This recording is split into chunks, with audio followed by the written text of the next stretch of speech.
قبل من مال خيالهم تشتيك حبق مضار.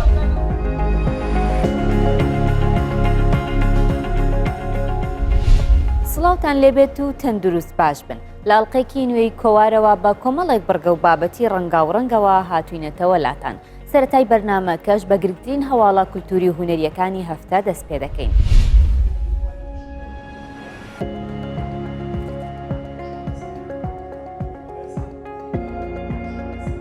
لە شاری سلێمانی و لە ڕێوڕسمێکدا ئەلبومێکی میوزیکی بڵاوکرایەوە. ئەلبومە میوزیکیەکە لەلایەن بەختیار حەماکەریمەوە میلۆدیەکانی ئامادەکراون و بەرهەمی کاتی کەرەنتینەی ساڵی پارە.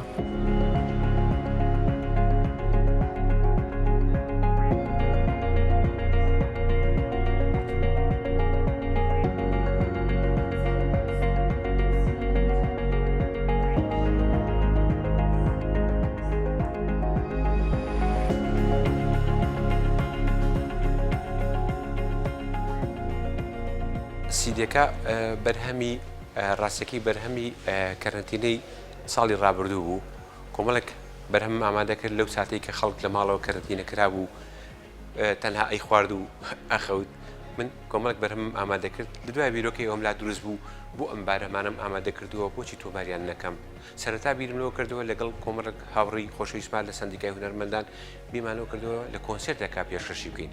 ئەو بوو کردم بە کۆنسێرتێک لە هەڤەی دەی 2020 لە کۆمەڵی سەر هۆڵی کۆمەڵی هونەرە جوانەکانی کورد لە سلێمانی بگومان بە هاوکاری سەندیکای هونەرمەندان و کۆمەڵی هونەرە جوانەکان.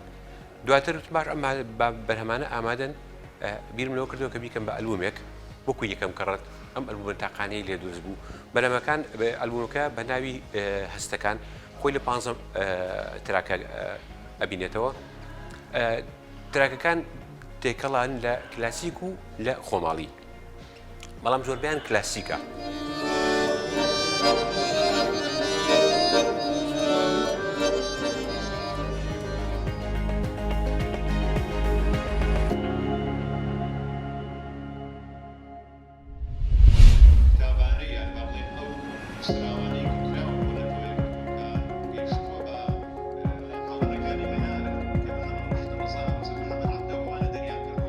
کتێبی مەلای گەورە و مەسعود محەممەد لە کۆیا بڵاوکرایەوە. ئەم کتێبە توێژینەوەیەکی وردی ژیان و کەسایەتی مەلای گەورە و مەسعود محەممەدە. کتێبەکە لە ئامادەکردنی زامدار ئەحمەدە و لە دووتوێی 167 لاپەڕە پێک هاتووە.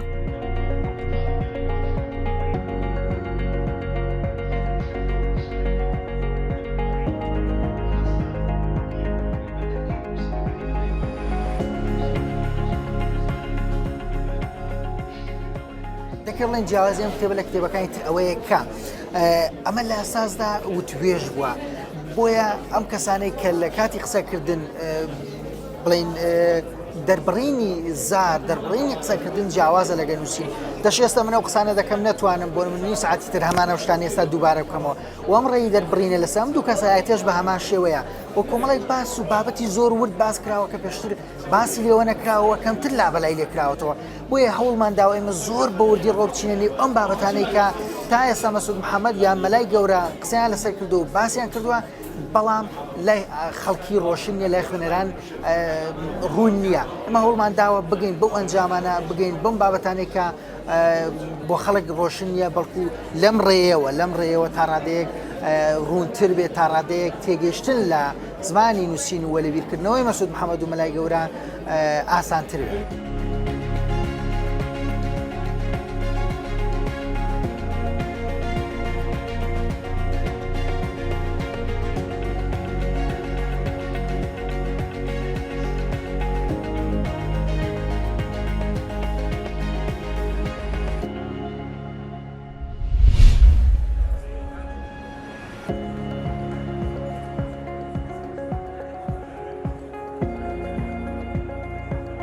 کتێبی ڕۆڵی پارتی دیموکراتی کوردستان لە پرۆسەی نەتەوە سازی و دەوڵەت سازی لە باشووری کوردستان نوێترین بڵاوکراوەی نووسەر خێڵانمان بکرا. ناوڕۆکی کتێبەکە باس لە خەباتی پارتی دیموکراتی کوردستان لە پرۆسەی دەوڵەت سازیدا دەکات.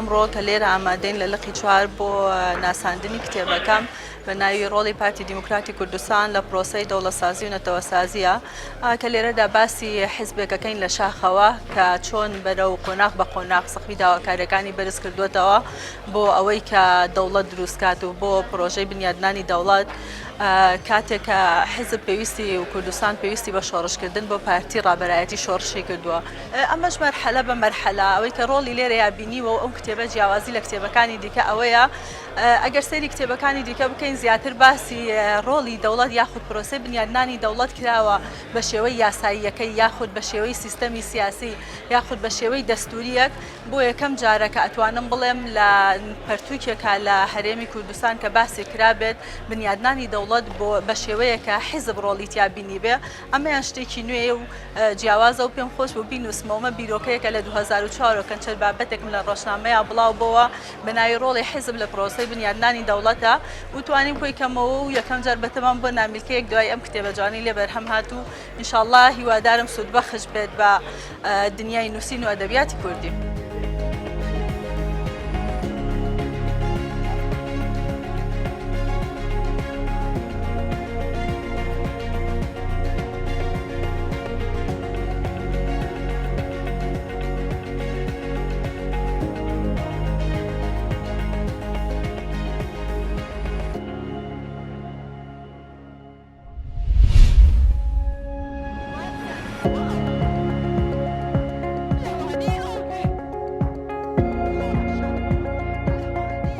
لە شاری سلێمانی شانۆگەری ئەی لاواز کە ناوت ژنە نمایشکرا. شانۆگەریەکە لە نووسینی میسال غازیە و نەهرۆ مەلا محەممەد کاری دەرهێنانی بۆ ئەنجام داوە. لە نواندنی شیلان عەبدوڵڵایە باس لە ژنێک دەکات کە لە واقع ڕادەکات بەرەو خەو.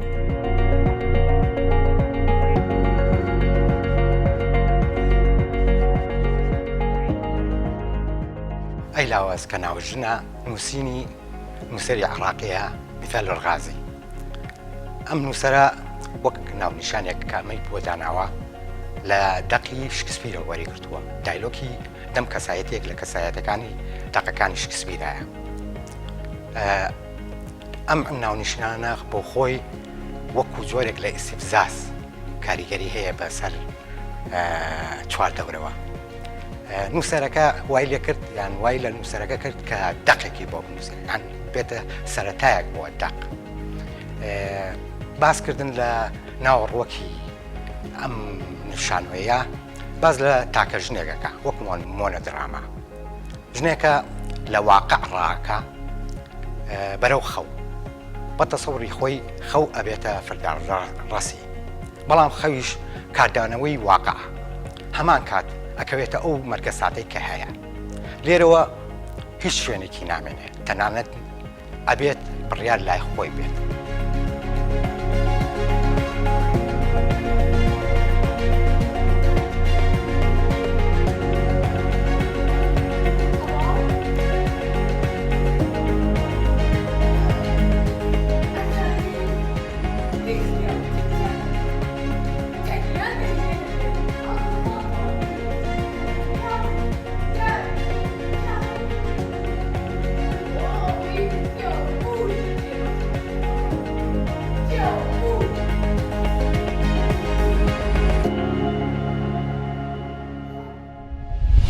هونەرمەندێکی دێرینی زاخۆ بە ناوی بەدیع محەممەد تەها میوانی ئێمەیە. ئەو زیاتر لە 50 ساڵە لە بواری هونەری شێوەکاری و گرافیک کار دەکات. توانیوێتی ماڵەکەی وەک گەلەریەکی هونەری بڕازێنێتەوە. جگە لە بواری وێنەکێشان و گرافیک ئەو کاری ناوازەی سیرامیکیش دروست دەکات. با پێکەوە کارەکانی بەدیع محەممەد تەها ببینین.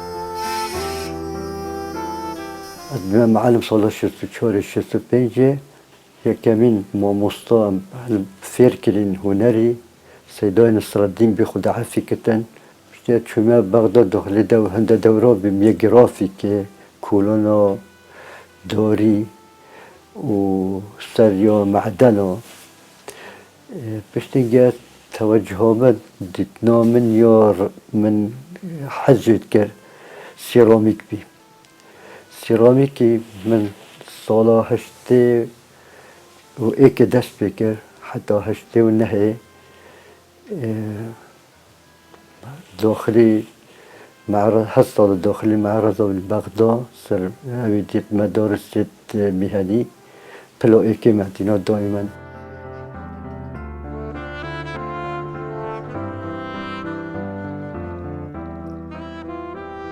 دهزار و يازده مدست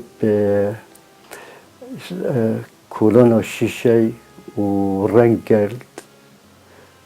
كرناوي يعني التلوين باش نلقى شومات فلك دير بجني بورينج صبغات تاكل ايكت كمت كما تغاريف كده برد مسار لوحي باش نلقى بحركة وبصوتنا لوحة درت كافتن ونكاد ما حزاكي هاي الايبوكسيد بجني ايبوكسيد فنك دلالة او جسر شولي دستية وكيفية مثلا هذا تشهندة تشتوجي تشيكي أو وكي الشيشة أو تقريبا ليتتن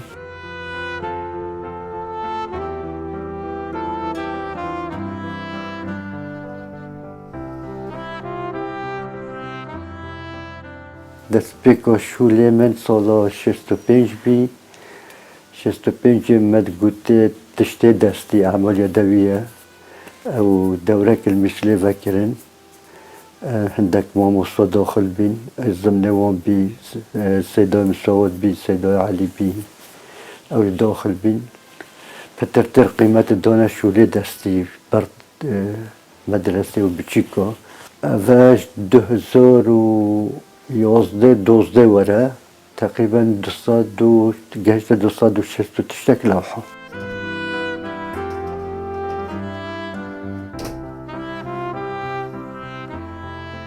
حمي اف لوحتها نزيك 260 لوحونا كسكنة ديتينات وكو مع راس بس علما كي هوتي ديتي وصوت مولدا وكي مع راسك المول مع راسنا هوتي يفكرني اولي چه صنديقو هنرمندو بتن چه اولي روشن بيدي وهنري بتن أوانا المفروضة أو بودري كان نأذى شن بجمعون ورا زي معرضك فكم علمك فايدة جيب بينتن بخبر خبته يعني هندوبيا فناكي هندوبيا الزوخو هندوبيا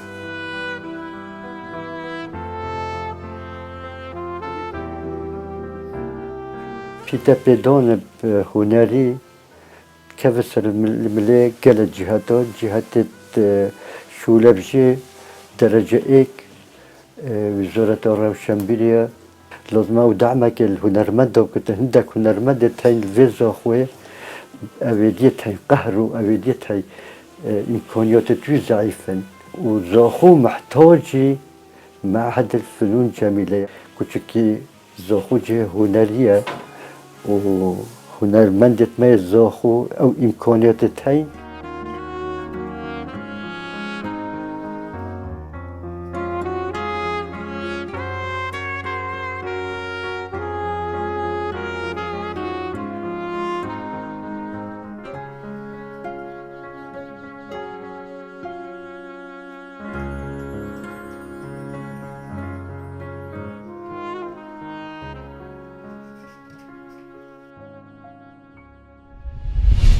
لە مێژووی هونەر و ئەدەبدا لە شاری هەڵەبجە شانۆوەک پێگەیەکی کاریگەری هونەری هەر لە سەرەتاوە ڕۆڵی هەبوو و مێژوویەکی دووری هەیە. لەم بوارەشدا کۆمەڵێک نووسەر و شانۆکار پەیدا بوونە و کارەکانیان لەو سەردەمانەدا پێشکەش کردووە. بە تایبەتی شاعیر و نووسەری گەورە عین شەونم کە یەکەمین کەس بووە لە شاری هەڵەبجە شانۆیی نمایش کردووە. کۆچەر میرزاوەک نووسەرێک کە کتێبی لەسەر مێژووی هەڵەبجە نووسیوە لەم بەرنامەی کۆواردا تیشک دەخاتە سەر مێژووی شانۆ لە شاری هەڵەبجە.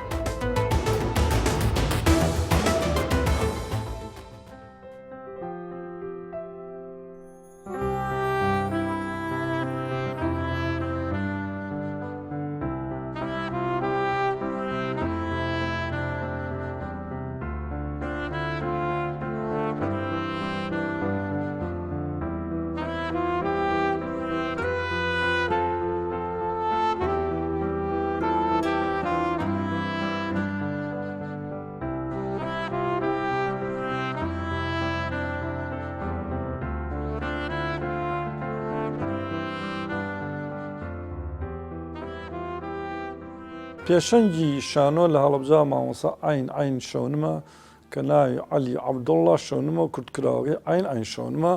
مامۆسا عەلی کۆمەڵێ مەوهیبەی هەبووە، شانۆکار بووە، مۆسیقی بووە، ڕەسام بووە، شاعیر بووە و لە کۆمەڵی بوارێکی نووسنیشە کاری کردووە.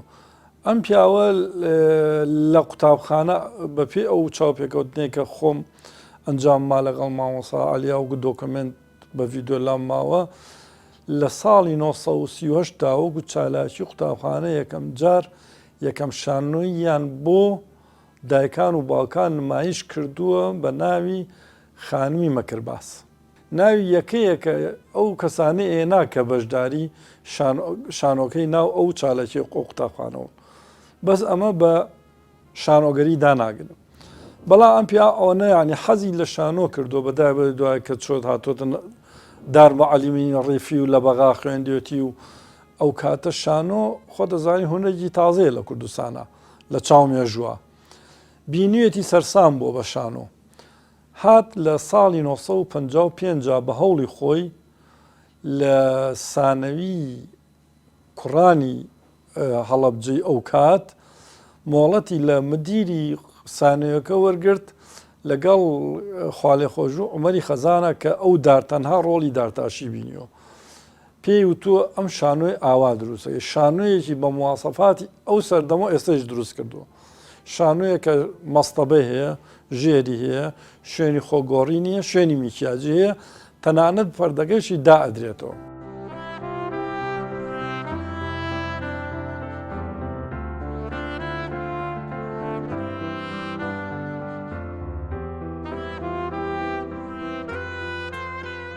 یەکەم شانۆ کە لە مێژووی هەڵەبجا پێشکەش کراوە لە ساڵی 1956 پێشکەش کرا بە ناوی شانۆگەری بازرگانی ڤینیسیا کە نووسینی شاعری گەورە شکسپیرە.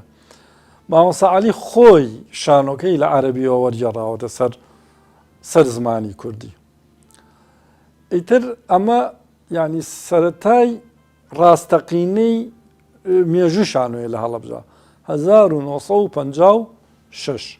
لەم سەرەتایەوە کۆمەڵێک خەڵک دروستە بێ ئاشنا بن جەمالی مەلاقار و هاوڕێکانی، ئەمان تیپێک دروستەکەم بە ناوی تیپی نواندنی هەڵەبجەوە. کاک جەمال و هاوڕێکانی کۆمەڵێ ئیتر لە 60ەکان و لە 70ەکانە کۆمەڵێ ئیشی زۆر جوانەکەن. دوای ئەمە کاک جەمال ئەم هینە ئەیاتە دەست کاک حەکیمی مەلا ساڵح و هاوڕێکانی. کا حەکیمی مەلا ساڵح و هاوڕێکانی بە هەمان شێوە درێژێن بە ئیشی تیپی نواندن و بەردەواو من تاکو و کیمیایەکەت. لە هەڵەبجە کۆمەڵێ دوایی کۆمەڵێ تیپی شانۆگەری کاریگەر دروستبوون بە تایبەتی تیپی پێشڕەوی شانۆی کوردی کە کۆمەڵێ کاری جوانی شانۆیی کردووە لە هەشتاکانە و تیپی گۆران هەبووە، چەند تیپی کەشەوە ڕەنگە من ئێستا ناوەکەیان نەزانم، ئەمانە ڕۆڵی خۆیان هەبووە. جگە لەوە لە ناو کۆڵانەکانیشە ئەوە هەروەکو مێژوو لە سەرەتای کۆتایی 60ەکان و سەرەتای 70ەکانە بۆ سەردەمی خەڵکی ئەگەر نەیتوانی بێ بچێتە شانۆ لە کۆڵانەکانە کۆمەڵی ئەوە هەواداری شانۆگەریە بوون، لە کۆڵانەکانە شانۆیان کردووە بۆ خەڵکی گەڕەکان و مەسرحیان دروست کردووە، پەردەیان دروست کردەوە. ئەوانەی ئەوەش بۆ خۆی چیرۆکێکە و خەڵکی کەیەکە کاری لەسەر بکە.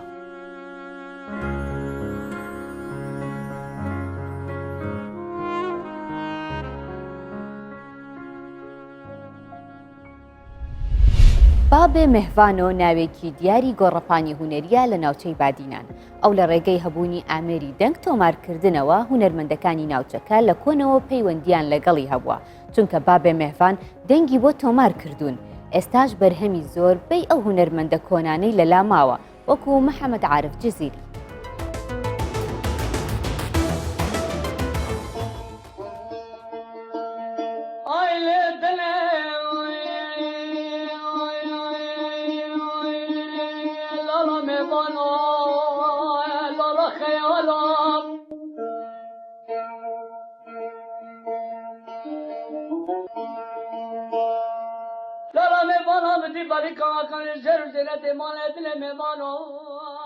خودم منش هنری دست بکریه. سالا 55 محمد بابا مسجل ایناد بی محمد عارف هات سال 55 ولی وقتی من محمد عارف دیدی از بی عاشق دنگی و تنبیراوی سال با سال خوشترد بی چهتر بی مگل خدمت جی با محمد عارفی کرد دیگهشتی و تنبیره جی با ایناد شنگال وی زمان سال 57 از علم آدم پشتی فتره که چود کتت سال 600 من دست تسجیلاتی کرد تسجیلات و محمد عارف و تسجیلات و عالم علمینه پشتی اینگه دی حتی کاسه در کتن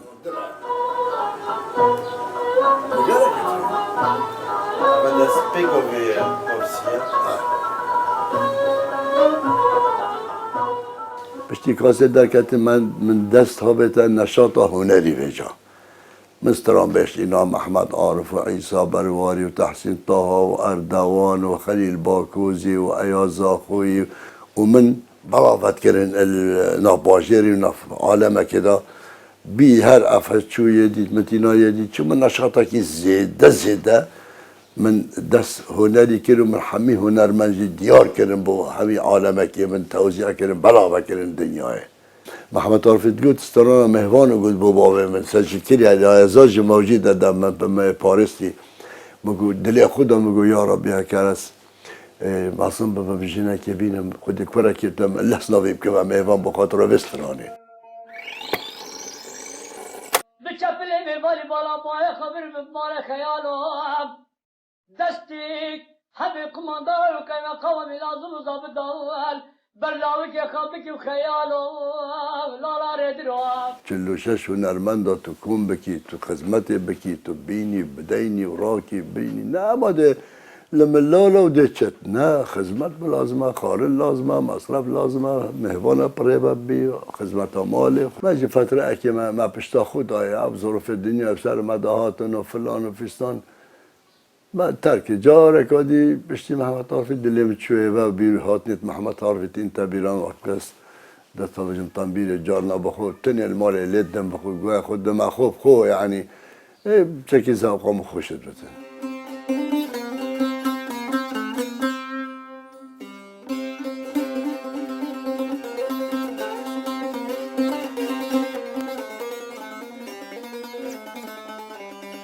وقالك شي مال المال زيد عمره غير سجل كريم بس محمد عارف تقول ومن طنبيري قال لي داي اما بس تقول مش طنبير قال لي دا وقالك باستاجي من قال باقي رايات وقت ياخذها حمي برهمت وانا لك من قالت تكون مسجل كريم من بلا بكينا الدنيا مش مصر هي الدنيا دا خدها كو جهداري من كواز خد مسجلي ايش غيري محمد عارف في بيبا منينا قال خنا ضب تشكسي أرشيف محمية من يتايبة نفس قامت بمرم جماعة تسليمي نبي أكري خدا عيشنا علي از قال حضرتي مبفر باري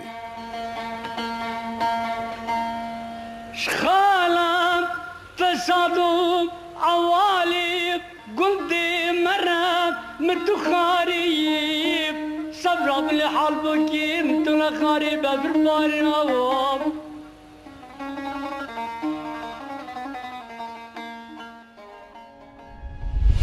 گۆستاڤ لۆبۆن دەڵێت گەورەترین جۆرەکانی هەژاری ئەو جۆرەیە کە بەهۆی کەمی ڕۆشنبیریەوەیە بمێنن بە خێر و خۆشی.